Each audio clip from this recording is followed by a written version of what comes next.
د تازه خبرونو سره د جهادي سپو او د ازادۍ د خپلواکۍ د بهیر د سیمینه او په عین حال کې تاسو د ځینو پوښتنو سره تاسو خدمت کې حاضر یم او ان شاء الله کوشش وکوم چې د خبرونو ترڅنګ تاسو پوښتنو ته هم ځوابونه ولرم.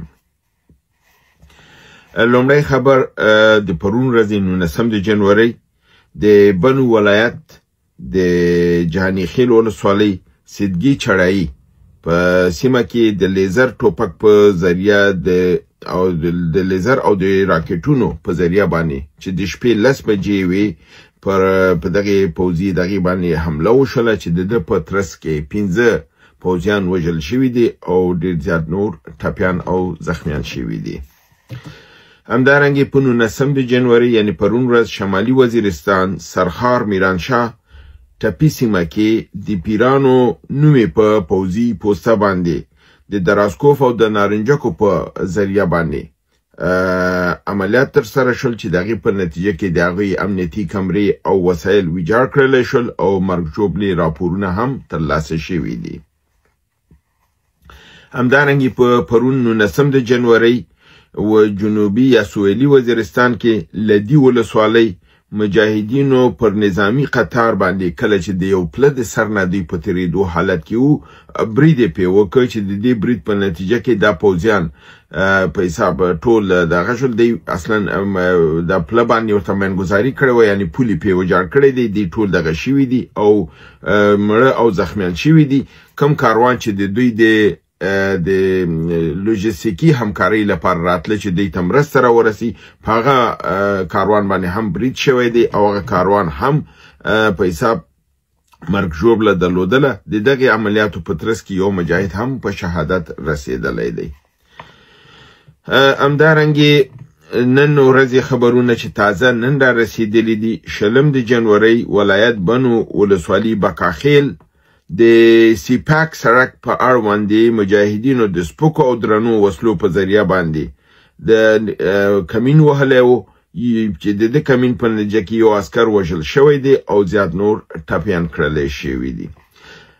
نن همدغه د جنوري 20 طالبانو د شمالي وزیرستان سپینوام ولسوالۍ اوسیدونکی چې عطاالرحمن ولد دوست محمد نومیده او د وکالو رئیس د FIA یعنی د استخبارات د پاکستان لپاره په سیمه کې کار کو او د مجاهدینو راپورونه ورکول چې نیول شوی او د تحقیقاتو او د قضایي پریکړې په نتیجه کې چې ټول تحقیقات پوره شول او قضا خپل حکم پې وکړ او د هم دا اقرار کړی چې د وطنو مجاهدینو چې په نامه د شکایل یعنی د عرفي نوم افتخارو د محمد اسد او محمد سلیمان محمد صدام پنجابی حفیظ عرف منصور او مجاهد حافظ په قتل کې د لاس درلوده.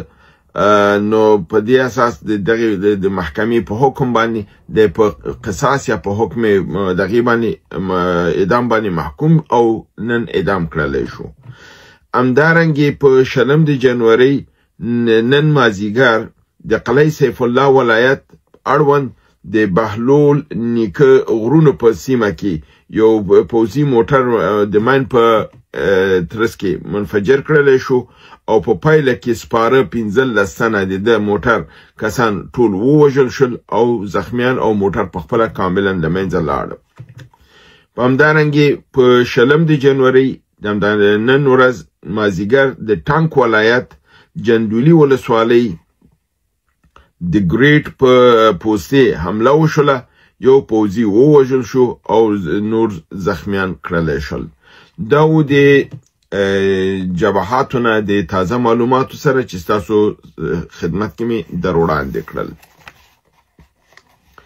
همدارنګې راځو د یو ورور پوښتنو ته چې یو ورور پوښتنه کړې په نامه د صبغت الله سبزوار.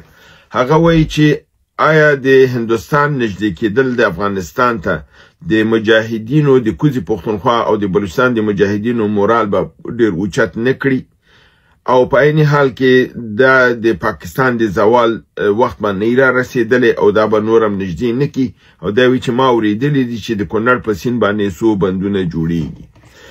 قدرمن ورورو د کونړ په سیند باندې د بندونو جوړېدلو خبره ډیره صحیح ده. هم چینایانو ژمنه کړې ده او هم د هندیانو سره پروژه تهیه ده. فکر کوم هندیان به مخکې شروع کړي. همدغه علت دی چې پاکستانیان ورخطا دي او خپل لاره ورکه کړې ده چې دا کار مخنیوی وکړي. خو انشاءالله دا کار به نه کیږي او دا بندونه به شروع کیږي او افغانستان به د هوسایي خواته ځي. او دا خبره هم ستاسو صحیح ده چې د افغانستان او د هندوستان نږدېوالی او چون د هندوستان د پخوانم د بلوچستان لیبریشن دغه سره مرسته کول او د دې مشران هلته په ډیلي کې وو. بیا ډیلي نه پس سویس او د ځایونو ته لاړل. نو د دې همکاري د دې مورالم جګی د سره ځکه چې افغانستان نقدي مرستو او د دې دغه توان نه لري. نو نړیوالې مرستې چې رونه وسي دا کار نه کیږي.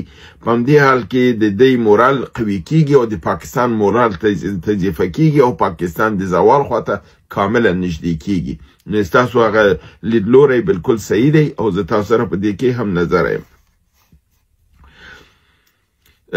یو ورور په نامه د محمد سهیل لیکلی دی چې مشره تاسو لکه چې د خوارجو میډیا ګورئ هغوی فرضي دنیا کې لګیا دي جنګ کوي. هغوی سره قبضه کې یو مرله ځمکه هم نشته دی. نو دی ورور ماته دا ده کړی چې یعنې زه د دغې نه خبرې کومه د فرضي دنیا نه د رسنیو نه خبرې کوم. په حقیقت کې دا نشته.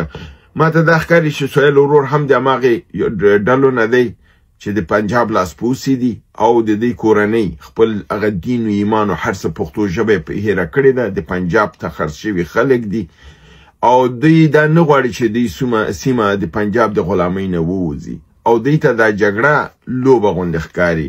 خو دوی ته دا معلومه نه ده چې دغه پرون چې مجاهدینو خپل سرتاسري کابینه اعلان کړله، خپل والیان اعلان کړل، یعنی ستاسو په حساب گورنران اعلان کړل او ډسټریکټ افیسران اعلان کړل، خپل شورای جوړ کړل، کمیسیون جوړ کړ او په هغې کې د پاکستان ډېر جید علماو پکې ګډون کړ او ډېر علما لګیا دي ورځ تر بله دې حرکت سره یوځای کېږي ځکه دوی په دې پوهېږي د حرکت د اسلامي حرکت دی او د خپل د خاورې د آزادولو لپاره دی او د پنجاب د منحوسې غلامې ډلې ناکامولو لپاره دی. نو دې لپاره علما ټول لګیا دي یوځای کېږي. د هغې جملې نه د پاکستان یو ډېر مشهور عالم مفتی ندیم درویش هم د دغه نوي تشکیلاتو کې د دارالافتا د غړي په حیث باندې د مجاهدینو په صف کې نوم راغلی دی چې دا د پاکستان لپاره د خطر علامه ده چې داسې لوی علما چې د پاکستان په حساب کوي هغه دوی د صف نه ځي او نورو صفونو ته یوځای کېږي. نو وروره زه به انشاءالله ډېر زر هغه سیمې چې مجاهدینو ازادي کړي دي په بلوچستان کې او په خیبر پښتونخوا کې د هغې لیست سره نومونو سره به ستاسو خدمت ته حاضرېږم. هغه به تاسو ته وایم چې دا ټوکې نه دي او دا د دغې میډیا جګړه نه ده چې په میډیا کې څوک لګیږي. دا په حقیقت کې په ټول سر تاثر دغه کې 14 ولایتو کې تاته گورنران تعیین کړل، تاته شوراګانې جوړې کړلې او عملیات هر ورځ روان دي او دغه عملیات چې زه تاسو روزمره وایم دا د میډیا نه دي، دا عملي لګیا دي، خلک وژل کېږي، کسان وژل کېږي او اردو د پاکستان د منځه ځي. نو فلهذا وروره لږ زره ځان راویښ کړئ که ته پښتون یې خو بیا تا سره زموږ بحث پکار دی چې ته وروره په غلطه روانې خپل د پښتنو قوم سره خپل د مسلمان ورون شي او د پنجاب د غلامۍ نه راوځه. او که ته پنجابی یا مور د پنجابی د پلار د پښتون یا مور د پښتانه د پلار د پنجابی دی بیا ستا ګناه نه ده. ته یا د مور یا د پلار د پنجاب خواته لاړ شه لپاره دې چې ته په آخر کې که داسې شي لکه څنګه چې مخکیني دغې کې مې وویلې چې دغسې غلامان د دفاعي او د ISI دا نیول کېږي او وژل کېږي، دغسې بیا ستاسو عقوبت به هم همداسې وي. بل ورور په نامه د تاجزي باندې دا لیکلي چې آیا د پاکستان د طالبانو دغه مبارزه او جګړه چې ده دا به تر کومه پورې دوام وکړي؟ آیا د دوی مقصد یوازې د پښتونخوا ایالات یعنی د پښتونخوا ایالت او بلوچستان آزادول دي او یا که د ټول پاکستان تر پنجاب نظام رنګول دي؟ څومره وخت به ونیسي تر څو پښتونخوا کاملا آزاد شي؟ وروره د وخت تعین خو هیڅوک نشي کولای. جنگ کې نه د جنگ آغاز استاسو په لاس کې، شروع استاسو لاس کې، خو اختتام د انسان په لاس کې نه. او دا معلومه نه ده چې دا به څومره دوام وکړي، خو دا دوام به کوي او دا مبارزه به یو ځای ته رسیږي. دا په لومړي سر کې د آزادول د خیبر پختونخوا او د بلوچستان د پنجاب د غلامۍ نه دي. څنګه چې د تشکیلاتو د جوړېدلو نه معلومیږي چې د پنجاب سویلي پنجاب ته او شمالي پنجاب ته هم گورنران تعیین کړل او کراچۍ ته هم گورنر، نو دې نه معلومیږي چې دا جګړه مبارزه د ټول پاکستان د غلامۍ او د حلقې نه ایستلو ته لپاره ده. دا بر دوام لري، خو په اول سر کې به دا پښتنو او بلوچستان سیمې به ازادیږي او بیا به مبارزه هغه ته دوام پیدا کوي. خو زموږ اول قدم کې مبارزه د دې سیمو لپاره ده او په نهایت کې د ټول پاکستان کې د یو اسلامي نظام راوړل دي. نو د دې جګړه به روانه تر هغه پورې چې د خپل اهداف ته ورسیږي. که فرض وکړه نړۍ یا بل سیمې په د پنجاب د دفاع لپاره راشي، هغې ته ژغورنه وشي، خو د سند او بلوچستان، ګلګت بلتستان او د خیبر پختونخوا ژغورنه ممکنه نه ده. دا څلور سیمې به د پاکستان نه جلا کیږي او نوي ملکونه او د افغانستان برخه به ګرځيږي انشاءالله. د بل یو ورور په نامه د امان الله سرپاس لیکلی دی چې زه ستاسو برنامې ټولې ګورم او دا هر ورځ کم از کم 1.5 دوستانو سره دوی سره شریکوم تر څو خلک د دې معلوماتو نه مطلع وسی او دا معلومات نور سره شریکي. زه دې ورور د دې تکلیف او د دې همکارۍ نه مننه کوم، خو په دې زمين کې دا خبره کوم چې دوستان که غواړي چې موږ سره مرسته وکړي، نو هغه د کوشش دا وکړي چې زمونږ دا چینل چې په یوټیوب کې دی او په فیسبوک کې دی او همچنان په ټیک ټاک کې دی، د درې واړه ده په افغانستان پانوراما یا سیمای افغانستان د افغانستان سیره په نامه باندې دا کار کوي. نو تاسو دا افغانستان پانوراما چې دی دا که دوستانو ته وایي چې دا سبسکرایب کړي، نو بیا تاسو ته تکلیف به نه چې تاسو هر ورځ دا کینئ. ځکه زه په خپل هم چې کوم دوستانو ته دا برنامې لیږم، نو دا یو نیم ساعت نیسي، ډېر وخت ضایع کوي. نو او بیا په موبایل باندې فشار راوړي، بیا د موبایل نه بیرته پاکولم ډېر وخت نیسي. د دې لپاره چې تاسو دغه تکلیف نه بچئ، دغه دوستانو ته وایي چې دغه افغانستان پانوراما چې دی دا سبسکرایب کړئ، دا شریک کړئ، تر څو مستقیما دوی ته خبرونه ټول ورسیږي او دوی وشي اورېدلی. او زما برنامې په دواړو ژبو باندې دي. ټیک ټاک کې همدغه برنامه چې زه په پښتو کوم، بیرته همدا برنامه زه په فارسي ژبه باندې کوم او په فیسبوک او په یوټیوب کې اچوم. نو فلهذا څوک چې په فارسي ژبه غواړي دا معلومات ولري، هغه کولی شي زما یوټیوب او فیسبوک ته لاړ شي، او څوک چې غواړي دا په پښتو باندې وګوري، هغه د ټیک ټاک ته راشي او په ټیک ټاک کې دی وګوري.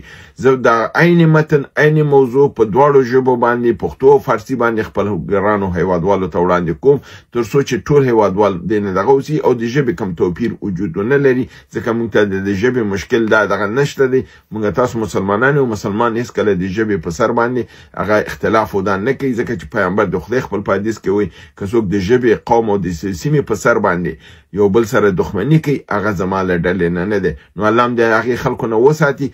موږ به په ټولو ژبو ته احترام کوو، ټول قومونو ته احترام کوو او ټولو سیمو ته احترام لرو. او ټولې سیمې چې په افغانستان کې قومونه دي، که هغه د کوزي پښتونخوا دی، که د بره دي، که تاجک دی، که ازبک دی، که ترکمن دی او که پښتانه دي، دا ټول سره